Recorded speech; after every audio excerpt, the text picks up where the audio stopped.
This panel is filled with some of the greatest emotional weight I have ever witnessed in a manga.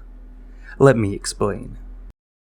I've been an avid reader of manga for a while now, reading some of the greats like 20th Century Boys, Goodbye Eri, and Oyasumi Punpun, all fantastic manga which I highly recommend you read. However, what this new manga I recently read called The Bones of an Invisible Person did was something I've never experienced before in a manga. Feeling such raw emotions from a still, basically blank panel filled with nothing but a singular park bench on a sunny day. But before we discuss the bench, let me set the tone of this story, as it will be important to why the scene is so powerful.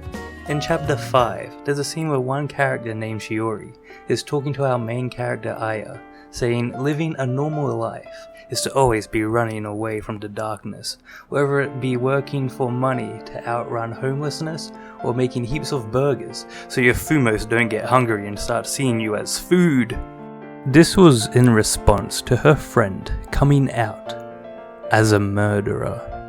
You see, Aya didn't have a normal childhood. She lived in a broken home, her dad beat up her mother, the mother stayed to protect her kids.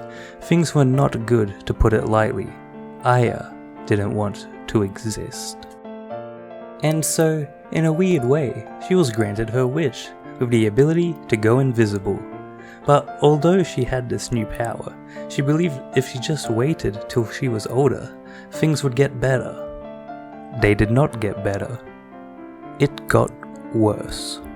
After one Sunday where the father's abuse was too much and her mother felt like taking herself out of this world, she realized no matter how long she waited, nothing would change. She had to act. One day, when her father finished work, she went invisible and stabbed him in the middle of the streets, without a trace, as if a ghost has murdered her father. She thought she had finally brought peace, not only to her family, but to herself as well. She couldn't have been more wrong. If you think all that is a bit much and must be at least half of the story, you'd be wrong, for killing her father and the abuse all takes place in the first chapter. You see, this manga is about Aya, trying to come to terms with what she has done and about trying to find happiness so that she will feel something when she turns herself in. She does find her happiness, making good friends with Shiori, a songwriter, and Kana, her neighbor and ideal self. She starts to lose her abilities of turning invisible, as she now wishes to be part of this world. And for a while, things seem good. However, she still walks with the guilt of killing her father, but she is able to laugh again, connect and talk with people to live a normal high school life like she's always wanted. But happiness doesn't last forever. Around midway in this story, and major spoilers from now on, while walking with her friend Kana, from what should have been just like any other walk back to their apartment, turned into a nightmare with her friend's blood covering her hand. She had been stabbed and put into critical condition. This is your fault, she thinks to herself. It's because you got too close to her. No good could come from a murderer mingling with others. You should just disappear from here. Aya goes more invisible than she has ever been before, no longer running from the darkness, but being consumed. She has given up. She sits upon the bench. I'll stay invisible until the day I die. That's for the best. Hope is lost. Or so she thinks.